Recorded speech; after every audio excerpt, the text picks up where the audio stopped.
Muy buenas noches a todos y a todas las personas presentes este viernes.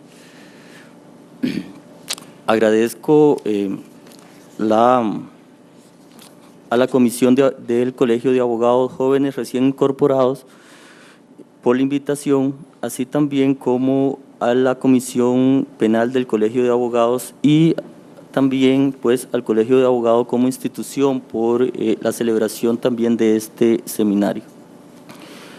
Pero especialmente agradezco a todos y cada uno de ustedes por estar un viernes a estas horas de la noche. Quizás algunos recién salidos de su trabajo, bastante cansados, lo cual es alentador y motivador pues tenerlos el día de hoy acá.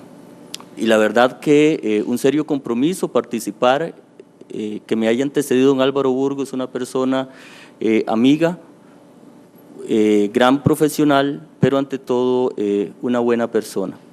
Pero también otro reto es que recién toman café y viene la marea alcalina, entonces es más complicado para mí. Sin embargo, bueno, trataré de captar su atención. Iré administrando la presentación conforme a las personas que se vayan durmiendo, ¿verdad? Eso lo voy a tener muy presente por acá. Muy bien. Control de convencionalidad y detención provisional en materia penal juvenil es lo que hoy les voy a compartir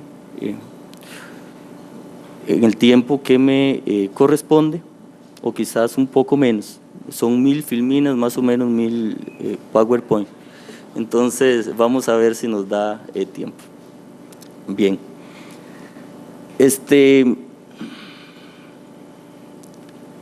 es la estructura expositiva que les quiero compartir. Primero, hacer una reflexión en torno a la cuestión penal. Después, hablarle un poco de las generalidades de la detención provisional y aquí detenerme un poco debido a que posiblemente no escuché los inicios de la exposición de don Álvaro Burgos, pero quizás le mencionó que es el derecho penal juvenil, por lo menos en Costa Rica, el hijo olvidado del derecho penal, ¿verdad? Entonces, porque sé que, es más, no veo ninguna persona acá, por lo menos en lo que yo conozco de la materia y de la práctica, que haya trabajado en esta materia, razón por la cual me obliga pues a explicar al auditorio de qué se trata lo que voy a exponer. Además, le hablaré de algunos aspectos muy generales o generalísimos quizás del control de convencionalidad y luego trataré de problematizar esta situación del control de convencionalidad y la detención provisional en Costa Rica, para posteriormente llevar a cabo algunas conclusiones al respecto. Bueno, cuando me invitan a este seminario que se ha denominado de una manera en realidad muy interesante, seminario sobre retos y perspectivas del derecho penal en el siglo XXI, creí importante llevar a cabo alguna reflexión como un abrebocas en este tema. Básicamente, ¿qué podríamos decir ahorita sobre la cuestión de lo penal? Bueno, esta es una observación que se hace obviamente en carácter personal y si bien en la presentación también indicaron notas aclaratorias nada más que era defensor público en la actualidad, lo cierto del caso es, para evitar herir alguna susceptibilidad y compromisos institucionales, pues lo que diga en este foro va a ser de forma personal, asumiendo la responsabilidad personal y también en un ámbito meramente académico. Aclarado esto, entonces, me di a la tarea en realidad de escribir unas cuantas palabras a modo de reflexión que con la autorización de ustedes, pues, me voy a dar a la tarea de leerlas. Prometo no durar mucho. Observamos entonces tiempos difíciles en la actualidad en el derecho penal, tanto procesal como sustantivo. El fantasma de la preilustración, con incesante fuerza en diferentes frentes y bajo disímiles esquemas y matices, arremete contra el sistema de garantías penales lograda en el siglo pasado, con bases en arduas luchas intelectuales e incluso sacrificios de vidas humanas, en aquella época donde la dignidad del ser humano no siempre fue reconocida. Bueno, eso sí hay que aclarar, al menos a no todos por igual o en la intensidad actual, donde la crueldad de la tortura se convertía en muchos casos en el medio de prueba idóneo para juzgar a las personas. En estos tiempos donde la zozobra, el oscurantismo y el desinterés por las garantías inculcadas en el derecho penal de corte liberal están a la orden del día, donde sus detractores, por el contrario, cada día logran más adeptos y aún más van más allá. Su consigna es ver cómo flexibilizan las garantías penales, donde su filosofía e ideología radica, por un lado, en la minimización de las garantías y, por otro lado, en la maximización de un derecho penal garante de intereses, pero no de las personas acusadas, sino de intereses económicos, políticos y de cualquier otra índole que no implican, por supuesto, proteger al más desposeído. Así entonces, como los contrapartidarios del derecho penal garantista, entonces, como los contrapartidarios del derecho penal garantista, del derecho penal mínimo y democrático, bajo el abanderado ideológico de nuevo derecho penal, conocido entre otros como derecho penal máximo, derecho penal del enemigo, derecho penal eficientista, derecho penal simbólico, derecho penal del riesgo, derecho penal de velocidades, que tienen en su mayoría como norte reducir al ser humano hasta cosificarlo, observarlo como un enemigo, con la única consigna de reducirlo casi a la nada, sus derechos y sus garantías en el proceso penal. Pues según se dice, el que delinque no las necesita porque es un enemigo de la sociedad. Para algunos, este angustioso panorama se visualiza solo como meramente teórico, engendrado y desarrollado solo en la cabeza de la dogmática penal más extrema, en especial en la predicada por un jurista que con gran entusiasmo defiende ser el padre del derecho penal del enemigo o derecho penal máximo, por lo menos en el continente europeo, Günther Jacobs. Aquí tenemos otros artistas que defienden estos extremos. Sin embargo, aquellos planteamientos teóricos han rebasado el mundo de las ideas, pues son múltiples los ejemplos donde lamentablemente las tendencias penales como las indicadas se han materializado en la realidad de lo penal, pues hoy más que nunca han tomado vigencia en los procesos penales, tanto en lo procesal como en lo material, de tal forma que se han ido carcomiendo sus garantías más básicas. Incluso algunas de ellas han ido desapareciendo, otras se han relajado, quedando muchas como un derecho penal no vigente, un derecho penal de papel, y lo peor es que el discurso populista punitivo es tan fuerte que ha hecho que en nuestro imaginario individual y colectivo siquiera nos percatemos, no nos permite siquiera, percatarnos de ello, y si nos percatamos lo asignamos con resignación y sin cuestionamientos. Sin embargo, en esta presentación quisiera invitarlos a reflexionar sobre el tema, a hacer un alto en el camino y a enunciar que, a pesar de este panorama sombrío, persisten en muchos ámbitos de la realidad del derecho penal costarricense una luz en el camino que nos irradia de algún tipo de esperanza, la cual se traduce en una invitación, si se quiere llamar de corte garantista o democrático, a dirigir la mirada a un instrumento con el cual se puede combatir los embates contra el derecho penal liberal y sus garantías iluministas. Esta herramienta es el control de convencionalidad.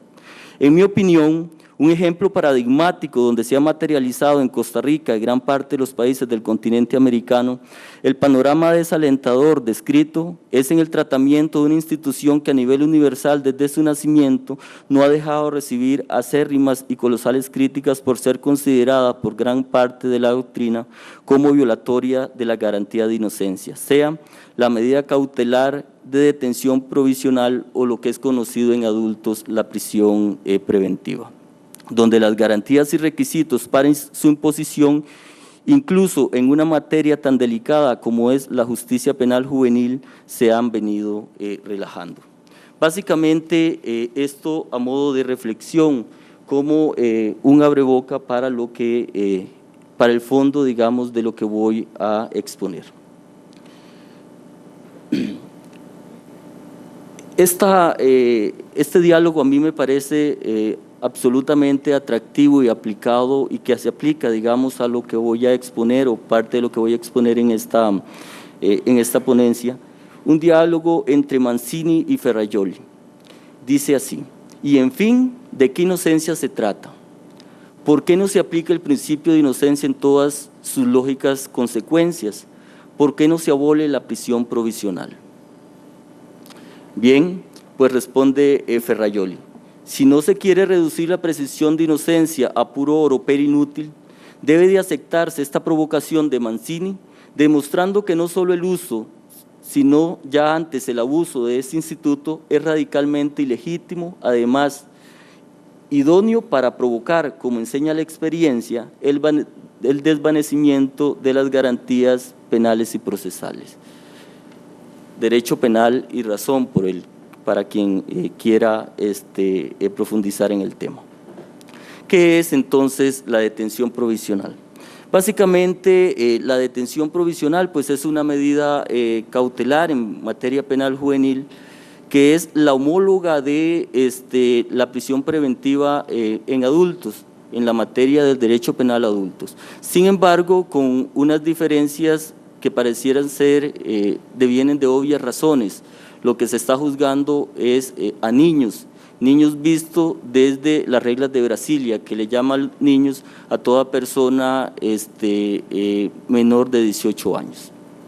Bueno, entonces la detención provisional es aquella limitación a la libertad personal autorizada por la ley de carácter temporal, ¿verdad?, excepcional y proporcional. Esto del resaltado tiene su lógica por lo que les voy a indicar posteriormente, impuesta dentro de un proceso penal juvenil contra una persona pues menor de edad acusada de cometer un hecho delictivo. Por lo menos teóricamente se habla que ese proceso penal que se puede imponer, esta detención provisional, tiene que observarse delitos o investigarse delitos cuya sanción implique un internamiento directo. Para los que no están familiarizados con estos temas, es una pena de cárcel en adultos, su homólogo en adultos. Por la solicitud del ente acusador, previo al debido ejercicio del derecho de defensa, de forma motivada, y con una finalidad meramente procesal. La detención provisional está regulada en los artículos 58, 59 y 60 de la Ley de Justicia Penal Juvenil.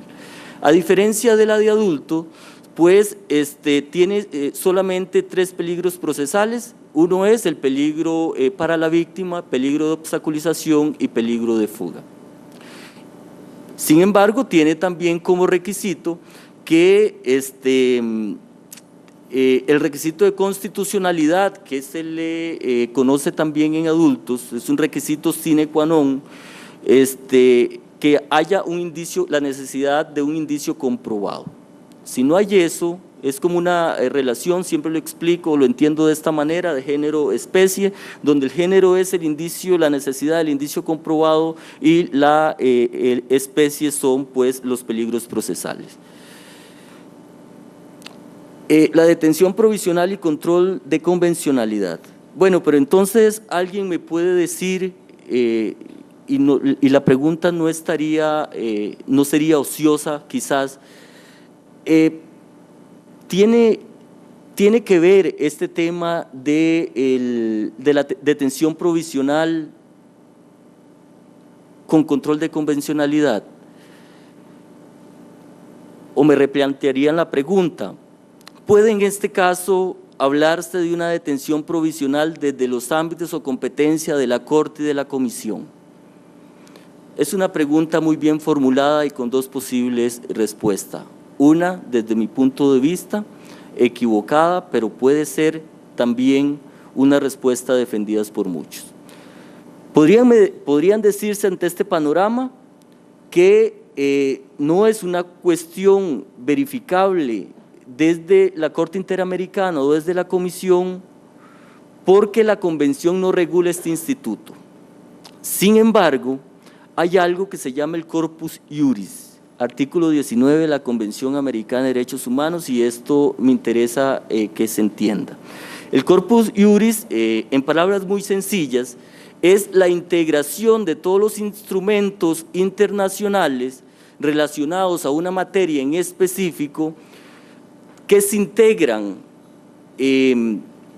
a modo de tentáculos de la Corte Interamericana a la Convención Interamericana. En este caso, por ejemplo, cuando hablamos de la detención provisional, que es justicia de menores, ciertamente la Convención en el artículo 19 hace una mención muy vaga en el artículo 19 sobre el tema de justicia de menores. Sin embargo, por medio de este tema del Corpus Juris, la Corte y la Comisión ha dicho que todo este conjunto de instrumentos que observan allí en la diapositiva tiene que integrarse a el tema de justicia de menores y consecuentemente es competencia de la Corte. Cuando hablaba de tentáculos es que la Corte ha dicho todos estos temas que se refieren a menores en el sistema regional interamericano deben de integrarse entonces en el tema de justicia de menores y consecuentemente nosotros somos competentes pues para conocer de esto. Entonces tenemos la Convención sobre los Derechos del Niño, obviamente, las reglas mínimas de las Naciones Unidas para la Administración de Justicia, que son conocidas popularmente como reglas de Beijing.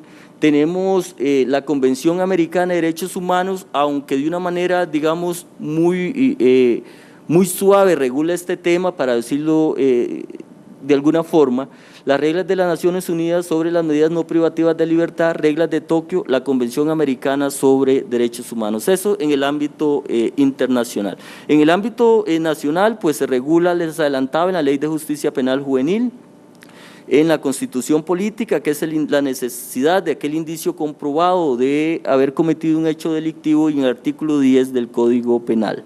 Artículo 10, que es importante que quede sonando en la cabecita de cada uno de ustedes, porque tiene que ver con el tema de la excepcionalidad de la imposición de esta medida cautelar. Bueno, ¿qué tópicos regulan en aquellos instrumentos internacionales y nacionales que les mencioné? Básicamente y en resumen, el respeto al principio de legalidad, que no es otra cosa que una medida cautelar de cualquier naturaleza que sea, pero con mayor intensidad cuando se trata de la privativa de libertad, debe de darse conforme a los parámetros previamente establecidos en el principio en la ley. Principio de legalidad puro y simple. La otra situación que regula también es el principio de excepcionalidad o de última ratio. El otro extremo es aquella obligación de que a la hora de imponerse esta detención debe ser en el menor tiempo posible. También necesito que quede en su cabecita pues dando vueltas este tema, porque ahora lo vamos a ir integrando. La sujeción de su ejecución a la dignidad humana y una exigencia de separación en dos vertientes. Una, que sean las personas privadas de libertad de manera indiciaria, que sean separadas de las condenadas, y los adultos separados de los menores por obvias razones. Pero para lo que interesa o para el tema que interesa, para el tema que estoy desarrollando, me interesa resaltar dos principios que integran esta detención provisional, esta medida cautelar. Uno es el principio de excepcionalidad relacionado con cómo verla, esta medida como una última posibilidad, y el principio de proporcionalidad en aquellos tres vértices que ha acusado la doctrina. El de necesidad, es decir, debe imponerse como una última opción. El de idoneidad debe de valorarse el caso concreto para ver si la medida que se va a imponer solo con esa medida más gravosa o con cuál medida, una gravosa o menos gravosa, se puede paliar la situación que se está ventilando, se puede paliar ese peligro procesal, y la prohibición de exceso, también conocido este subprincipio como subprincipio de proporcionalidad en sentido estricto, que tiene que ver con una valoración de intereses, del interés común al interés particular. ¿Pero por qué? Esto es la pregunta como del millón. ¿Por qué me he detenido tanto en esto y por qué la importancia de usar con mesura este instituto? Básicamente porque es una injerencia al derecho fundamental de la libertad personal. Ciertamente, y aquí hay que aclararlo para evitar malos entendidos, otras medidas cautelares de carácter no privativa de libertad pues tienen incidencia en la forma o en la intensidad de diferentes libertades, pero la intensidad es menor, eso es lo importante, ¿verdad? La intensidad es menor, es diferente, digamos, que una persona se le imponga salir del país, no aplicable esa medida, digamos, no privativa de libertad de carácter cautelar en penal juvenil, es una medida solo de adultos, o por ejemplo al menor se le puede imponer una medida no privativa de libertad, una orden de orientación y supervisión que puede ser no llegar a determinados lugares. Se le prohíbe no llegar a determinados lugares en comparación con dejarlo detenido, pues radica una diferencia bastante abismal. De allí también que estos principios me interesa que queden en la mente de ustedes porque tienen mucha relevancia para el tema que estamos observando. Bueno, pero ¿qué es esto del control de convencionalidad? Van a decir, este señor habla, bueno, yo he llegado a un momento, un paréntesis, he llegado a un momento donde ya no sé si es mejor que me digan señor o muchacho, porque hay una canción que habla que los señores son atractivos, otras dicen lo contrario, entonces es como, no me he decidido y es un momento que he reflexionado hace algunos días, pero bueno, cierro paréntesis. ¿Qué es lo que habla esto del control de convencionalidad? Bueno, es un concepto acuñado desde el año 2003, y hablo de un concepto acuñado porque para algunos autores que trabajan este tema, el control de convencionalidad siempre ha existido. Pero bueno, como un concepto ya formado, ya referenciado, aparece en el caso Mirna Max versus Guatemala. Ojo, estoy hablando de jurisprudencia o pronunciamientos de la Corte Interamericana de Derechos Humanos, sistema regional.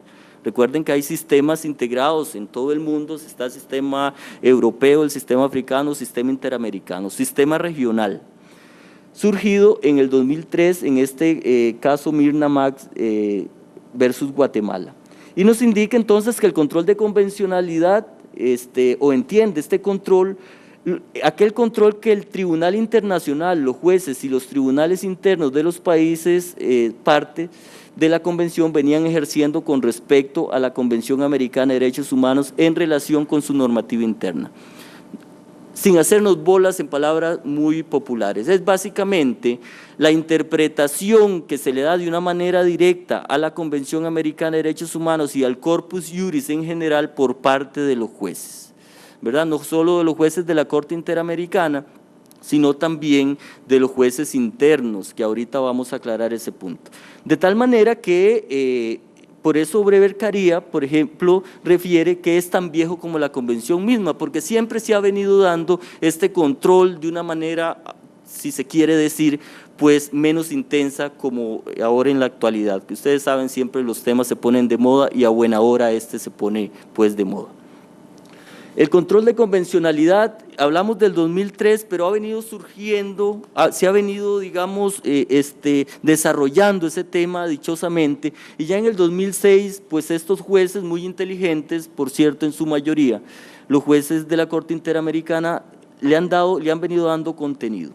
Entonces ahora nos dicen en el caso Almacid Orellano versus Chile, la obligación de los jueces y los tribunales internos de desaplicar las leyes en el caso concreto cuando son inconvencionales o contrarias a las sentencias vinculantes de la Corte. Ojo, no solo les indica a los jueces internos, cualquiera que sean, que ya esa es otra discusión que ahorita vamos a ver, jueces constitucionales o jueces ordinarios, pueden ustedes, si consideran que una norma interna es inconvencional, es contraria a la Constitución o contraria al corpus iuris, pueden desaplicarlo.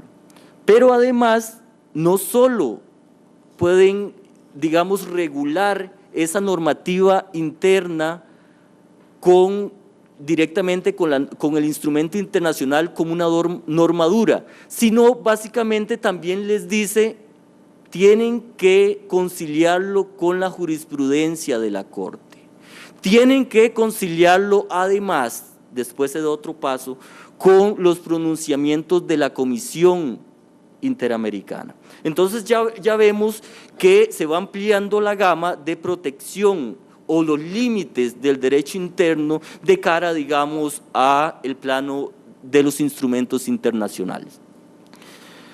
En caso de incumplimiento, le dice la Corte, también advierte, el Estado incurre en responsabilidad. Pero me quisiera detener un momento cuando se dice aquí, la obligación de los jueces y tribunales internos es aplicar las leyes internas en el caso concreto cuando son inconvencionales. Ustedes recordarán algunos países de Latinoamérica, especialmente del Centroamérica, Guatemala, si la mente no me falla, Perú, Brasil, Colombia, las famosas leyes de amnistías cuando se refieren o cuando nacen para no juzgar a algunas personas que han cometido hechos delictivos graves, ¿verdad? Delitos contra la humanidad. Ese es uno de los mejores ejemplos, que se puede decir que la Corte ha ordenado en diferentes ocasiones que esas leyes los jueces tienen que desaplicarla, porque no se puede quedar impune algunos actos de lesa humanidad, por ejemplo. Es un ejemplo muy clásico de este mandamiento, de esta ordenanza que emite la Corte, es aplicar leyes de amnistía en determinados contextos para que no quede impune la persecución o investigación de un hecho. Básicamente a eso se refiere. El Poder Judicial debe ejercer el control de convencionalidad, también ya le tira al Poder Judicial, digamos, esta obligación. En el caso Almacid Arellano, ya todavía en el 2006, dice que este control de convencionalidad tiene su sustento en la buena fe que opera en el derecho internacional de los estados partes de cumplir con esa obligación. Y esto está relacionado con el artículo 27, la obligación que recoge la Convención de Viena sobre los derechos de los tratados. La obligación de que el Estado que voluntariamente forma parte de algún instrumento internacional, pues debe de cumplirlo, de tal manera incluso que obliga a ordenar su casa. Si hay normas que son contrarias o no siguen la línea de ese instrumento internacional que hace parte, pues debe o legislar o reformar. Después, en el año 2006, en el caso Catuta versus Perú, y otros casos que ahí se ven, dice, los órganos judiciales del Estado no solo debían ejercer el control de constitucionalidad, sino también, ojo, de manera oficiosa un control de convencionalidad. Además, en el caso Hellman versus Uruguay, aquí sucede el punto de quiebre, para decirlo de alguna manera, en el tema del control de convencionalidad, porque ya aquí la cosa se enredó. Porque la Corte en un primer momento tira la línea, de que todos los jueces ordinarios de un estado debían de cumplir o hacer ese control de convencionalidad. Sin embargo, y es aquí donde le hablaba un punto quizás de quiebre o de confusión, la Corte agrega evidentemente esa obligación de cumplir con esos estándares del control de convencionalidad deben de cumplirse en sus respectivas competencias y regulaciones procesales correspondientes en esta tarea. Algunos entonces, alguna parte de la doctrina deriva de aquí o entiende que eso debe de observarse desde la Constitución o desde las ordenanzas estatales en cuanto a si hay control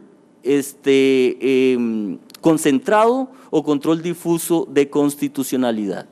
Es decir, para algunos autores entienden que esta disposición de la Corte en este voto refiere básicamente a que solo, por ejemplo, aquí en la sala donde hay un control concentrado de constitucionalidad, debe entonces hacer este control de convencionalidad. Sin embargo, eso no es cierto por las siguientes razones que de seguido explico.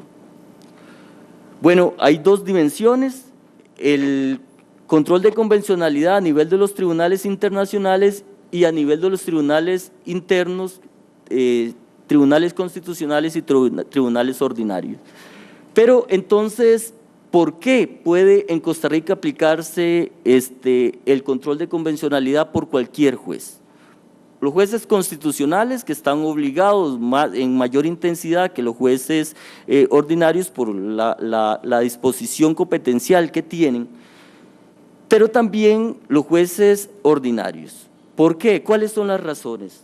Bueno, es diferente hablar de un control de convencionalidad donde lo que se controla es directamente el corpus iuris y la convención concretamente, más bien, y el corpus iuris, no es un control de constitucionalidad, que eso ya está competencialmente determinado al interno del ordenamiento jurídico costarricense a la Sala Constitucional, es diferente.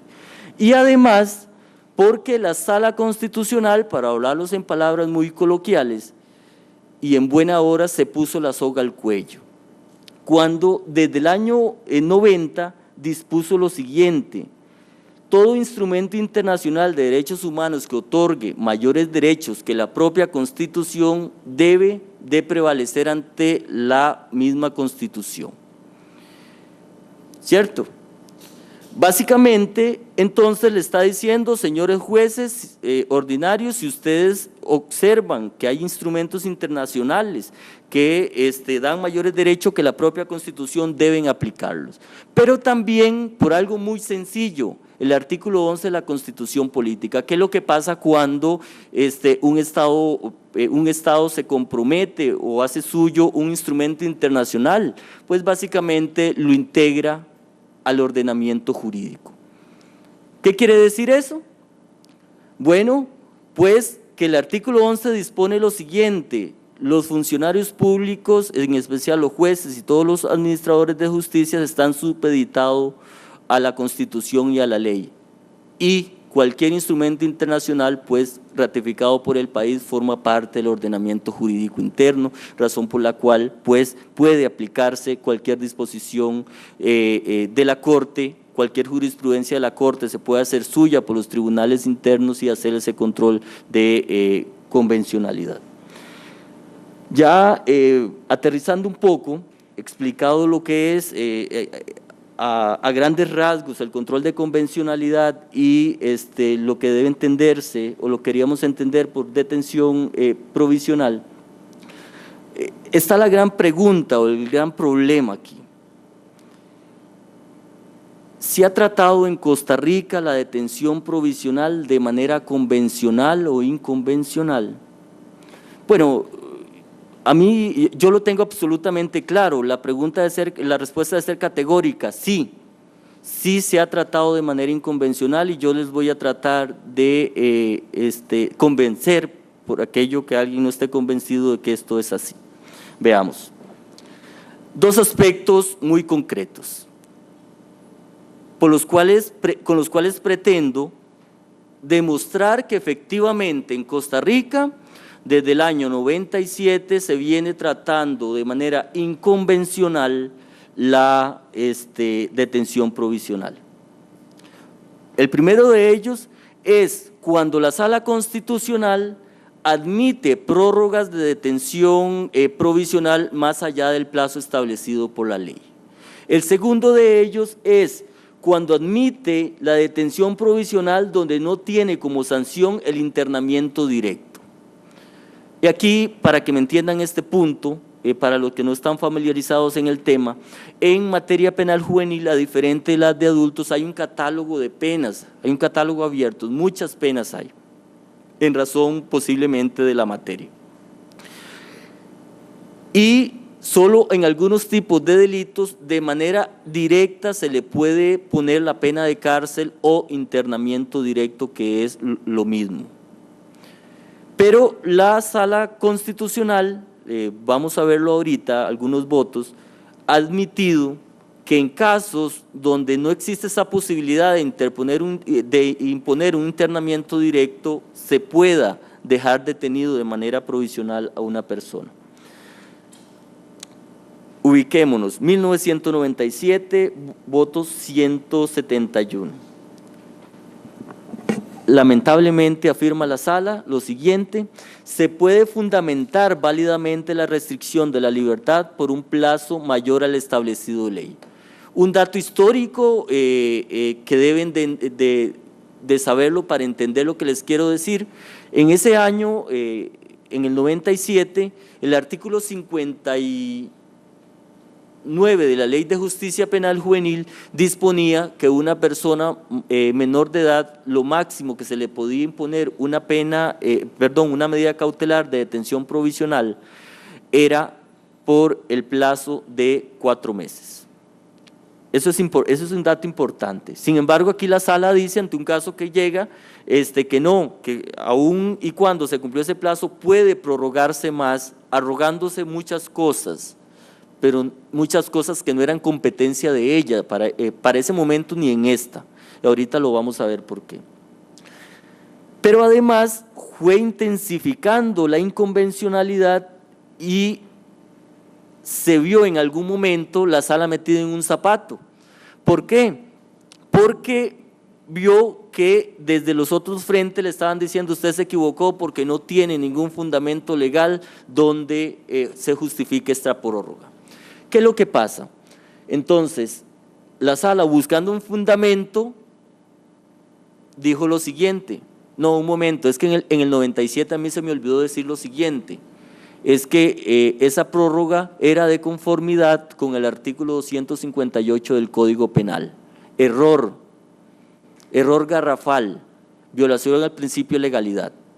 ¿Por qué? Básicamente, la Ley Penal Juvenil, como sabemos, es una ley especial dirigida a sujetos menores de edad, de los 12 a los 18 años no cumplidos, y el artículo 9 de esa ley dice algo muy concreto, imposible de analizar o interpretar de otra manera. Solo se puede hacer uso de un conjunto de normas de manera supletoria siempre y cuando no hay una regulación especial de este instituto, de un instituto determinado. Lo que pasa que el tema de la detención provisional y medidas cautelares tiene, señoras y señores, una regulación concreta y especial en la Ley de Justicia Penal Juvenil. No existía forma de cómo aplicar la ley penal de adultos. Afirmo, una verdadera interpretación adultocentrista, esto que hizo la Sala. Pero más allá, la cereza del pastel, y es que en el 2010 el Tribunal Constitucional dijo lo siguiente: ya no importa, ya no solo se puede aplicar el plazo máximo que se puede dar en adultos, según lo regula el artículo 158 del Código Procesal Penal, sino que los plazos aún pueden ser mayores en la materia, que en la materia de adultos. Todo va a depender de los vaivenes del proceso. Vean qué peligroso esto. Teniendo como único requisito procesal la necesidad misma del proceso. Muy peligroso. Estamos hablando de niños, juzgamiento de niños en términos de las reglas de Brasil. Vean ustedes en el voto, no les estoy mintiendo, el cumplimiento del límite máximo de la prisión preventiva no impide admitir la imposición de una medida cautelar todavía, digamos, mucho más, más amplia que el plazo determinado. Y lo justifica las vicisitudes del proceso, su complejidad y el agotamiento de las fases recursivas. Pero vean qué interesante. Aquí hay que decir las cosas claramente, identificar algunos puntos esenciales de esas disposiciones de la sala. ¿Cuál era el argumento, el principal fundamento de esas decisiones constitucionales?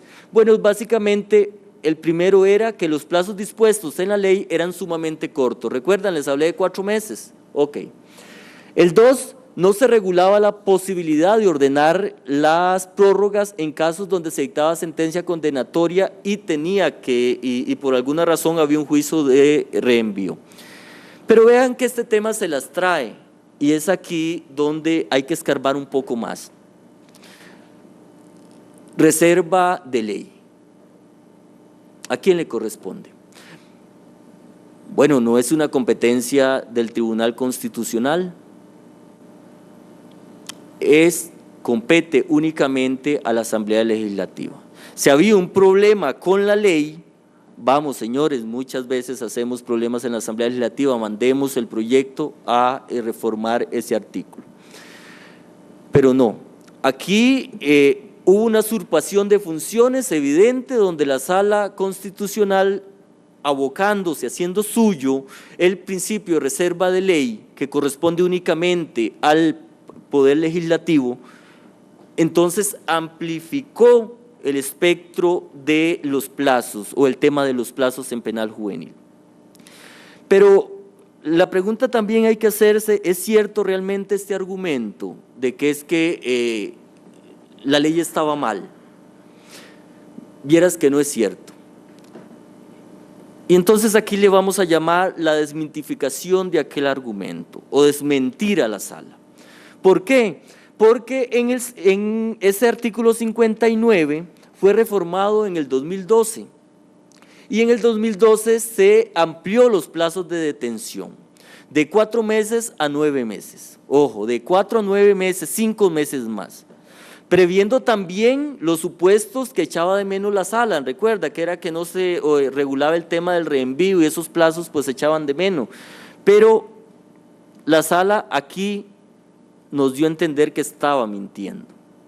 ¿Por qué? Porque a pesar de esta regulación nueva que se hizo de ese instituto,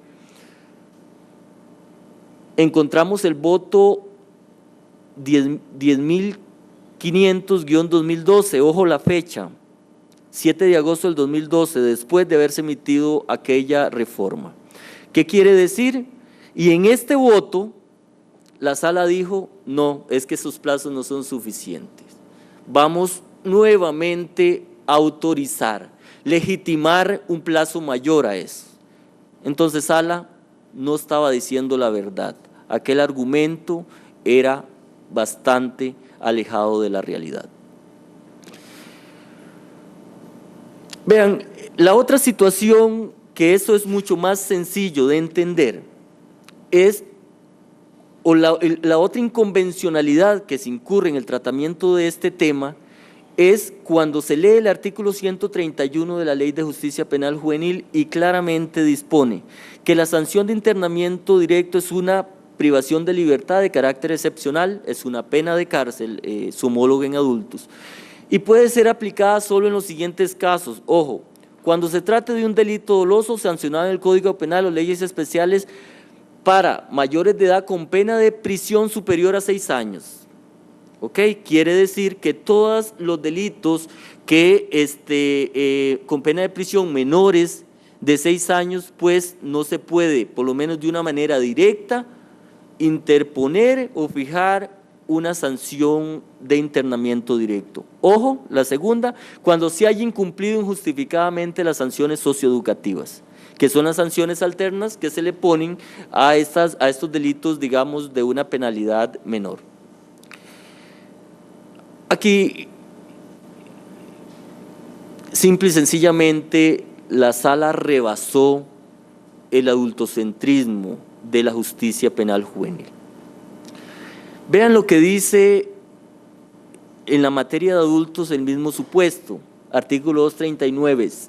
Solo se ordenará prisión preventiva del imputado siempre que concurran, ojo, es un supuesto sine qua non, que el delito que se le atribuye esté reprimido con pena privativa de libertad. Solamente en esa condición se puede imponer una prisión preventiva en adultos, ¿cierto?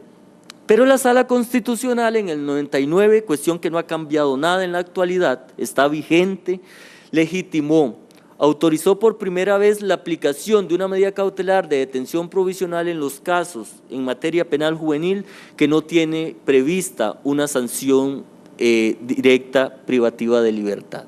¿Cuáles fueron las consecuencias de esta nefasta resolución? Bueno, provocó el vaciamiento del contenido de los principios de excepcionalidad, de proporcionalidad. Recuerdan que les dije que tenía que quedarle dando vueltas a estos principios.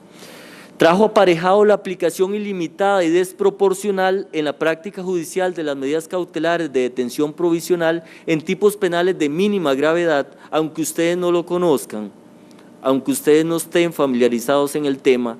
Hay detenciones constantes y todos los días se encierran a los muchachos cautelarmente por daños, amenazas agravadas e incluso por contravenciones. Eso hay que ser claro en eso. Lo cual nunca, pero nunca va a pasar en adultos porque hay una prohibición legal expresa. Entonces, ¿cómo estamos tratando a nuestros niños? Hay que hacer un alto en el camino y reflexionar al respecto. Viola el principio de igualdad, ¿verdad? No, y el de legalidad. Diluyó, y esto también hay que tomarle mucha atención, la bondadosa y necesaria línea que debe de permear la justicia penal juvenil de la de adultos. Pero entonces, este señor habla de esas cosas, pero ¿cómo se lee eso desde el corpus juris, desde lo convencional? Vamos a hacer una comparación ya para ir cerrando, de cómo se ha tratado entonces, ya vimos desde la Sala Constitucional este tema, pero cómo se indica o cuáles son los estándares que la Corte, desde el corpus juris, digamos, ha determinado debe tratarse esta materia.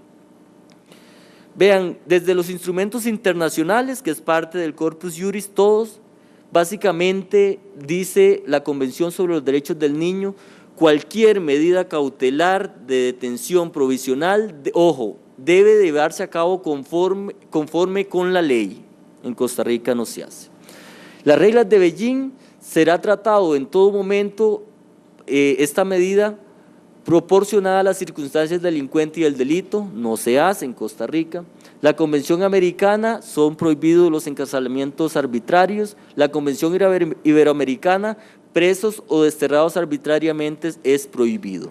Sigamos, las reglas de Beijing debe usarse como último recurso durante el plazo más breve. Y la otra regla dice, se adoptarán medidas sustitutorias a la prisión preventiva, difícilmente pasa esto en Costa Rica, y deberá evitarse y limitarse circunstancias excepcionales la detención antes de juicio, deberá hacerse todo lo posible por aplicar medidas sustitutorias, y las reglas de Tokio también dice la prisión preventiva como último recurso. Desde la Corte, ya hablamos de los instrumentos internacionales duros, desde la Corte, desde la jurisprudencia. ¿Qué es lo que dice? Caso Chaparro Álvarez versus Ecuador. Ve primero o nota, esta es una afirmación categórica relevante para el tema, la libertad. La libertad es un derecho humano.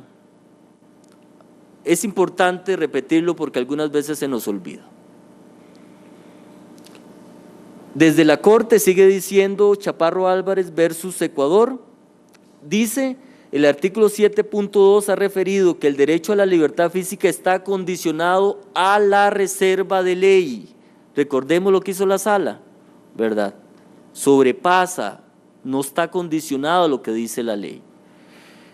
Y establecer previamente las causas y condiciones de la privación de libertad. El plazo también debe ser establecido legalmente. No se hace desde la Corte. No es suficiente, dice la Corte, que toda la causa de privación o restricción del derecho a la libertad esté consagrado en la ley. Eso no es suficiente, sino que es necesario que esa ley, esa es una afirmación importantísima, y su aplicación respeten los requisitos de convencionalidad para que la medida cautelar no sea arbitraria. Entre estos requisitos están que sea compatible con la convención, que sea necesaria y una medida menos gravosa respecto al derecho intervenido. Además, en el caso desde la Corte, dice, debe tenerse en cuenta, entre otros, el principio de proporcionalidad de la pena, ojo, de la pena. De tal forma, y esto es una afirmación categórica, de tal forma que no se podrá aplicar esta medida cautelar cuando la pena prevista para el delito imputado no sea privativa de libertad. Inconvencionalidad. Sigue diciendo también, la Corte repite nuevamente, en supuestos que no sería posible aplicar la pena de prisión, no es procedente esta medida. Sigue diciendo la Corte también, aplicar con mayor rigurosidad, ya que la norma debe ser la aplicación de medidas sustitutorias a la prisión preventiva, no debe ser la regla. También desde la Corte se afirma que tiene un carácter excepcional y debe ser limitada la presunción de inocencia. Nuevamente sigue siendo la Corte, convirtiendo la medida cautelar en una verdadera pena anticipada si dura mucho, no puede ir más allá del plazo necesario. Importante, cambia aquí la Corte desde la Comisión, la medida preventiva debe ser utilizada como último recurso. Entiende la Comisión que la determinación legal de un plazo máximo es positivo cuando este es razonablemente breve. Ya concluyendo, porque ya vi varios dormidos, 4 o 5 conclusiones muy concretas.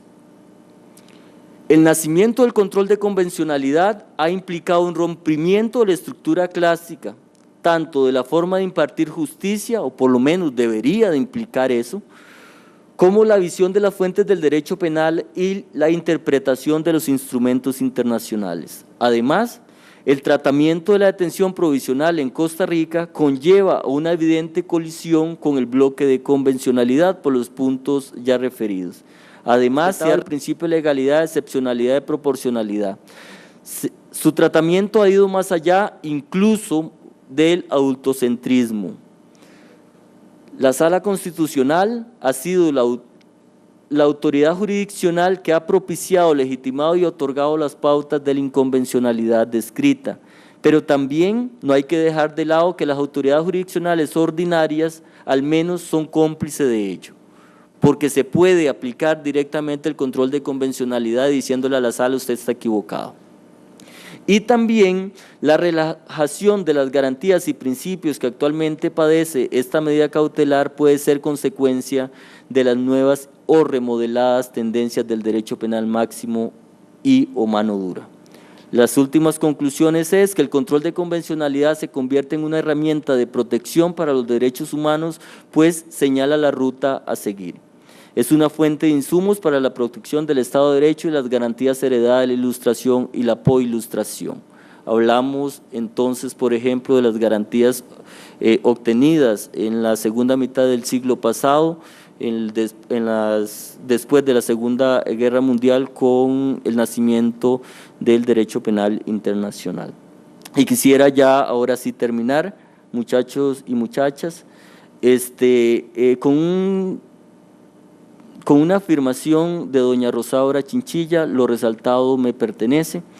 Dice que de continuarse la tendencia a legislar y de investigar y resolver sobre la base del miedo y el riesgo, el único peligro real que se cierne es el que se cierne sobre el Estado de Derecho. Les agradezco mucho. Gracias.